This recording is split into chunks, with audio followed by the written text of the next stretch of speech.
गाजियाबाद में बीजेपी प्रत्याशी अतुल गर्ग के समर्थन में मुख्यमंत्री पुष्कर सिंह धामी जनसभा को संबोधित कर रहे हैं।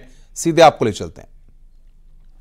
मोदी जी के साथ कदम से कदम मिलाने हैं और जो विकास की यात्रा पे देश आगे बढ़ चुका है, उस यात्रा को कहीं भी रुकने नहीं देना है, कहीं भी स्पीड ब्रेकर उसमें नहीं लगने देना है। ये हम सबका दायित्व है और मुझे लगता है कि निश्चित रूप से देखिए, अब अभी यहाँ पर बात हो रही थी कि किस प्रकार से हमने यहाँ पहले का कालखंड देखा है उत्तर प्रदेश के अंदर, क्योंकि मैंने भी लखनऊ में पढ़ाई करी है और लंबे समय तक मैं रहा हूँ और मेरे भी जो सर्टिफिकेट हैं, चाहे वो हाई स्कूल का हो, चाहे वो इंटरमीडिएट का हो या ग्रेजुएशन का हो या पोस्ट ग्रेजुएशन का हो या लॉ का हो या मेरा बर्थ सर्टिफिकेट हो, उसमें सब में उत्तर प्रदेश ही लिखा है।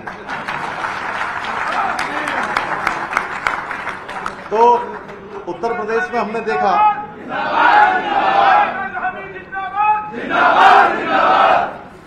उत्तर प्रदेश के अंदर किस प्रकार का भय का माहौल होता था, किस प्रकार से गुंडागर्दी होती थी, किस प्रकार का माफिया राज था, कानून व्यवस्था का क्या बुरा हाल था। वो सारी की सारी आज आदरणीय प्रधानमंत्री मोदी जी के नेतृत्व में और आदरणीय योगी जी के नेतृत्व में देश के अंदर पटरी पर आया है। कानून व्यवस्था की स्थिति आज पूरी तरह से एकदम माफियाओं का अंत हो गया। माफियाओं को आपने देखा, या तो वो अगर जेल में है या जेल में नहीं है तो कहीं और है। तो इस प्रकार की स्थिति है। व्यापारी को क्या चाहिए? व्यापारी को एक सुरक्षित माहौल चाहिए, एक सुरक्षा चाहिए, हर प्रकार से एक अच्छा वातावरण चाहिए। वो वातावरण यहाँ निर्मित हो रहा है।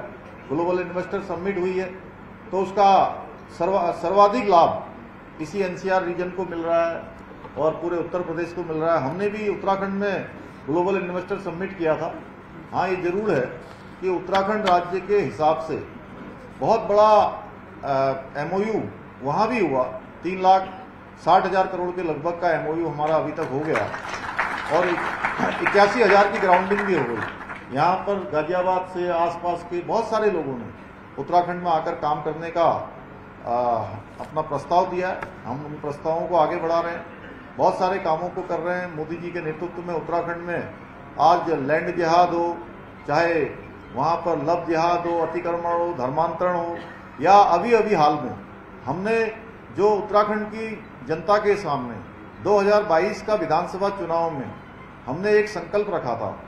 हमारी पार्टी का जो संकल्प प्रस्तुत हुआ था मोदी जी के नेतृत्व में कि हम नई सरकार के गठन होते ही उत्तराखंड में समान नागरिक संहिता यूसीसी का विधेयक लाएंगे। तो भाइयों बहनों, मुझे आप सबको बताते हुए खुशी है कि हमने वो विधेयक विधानसभा में पारित कर दिया।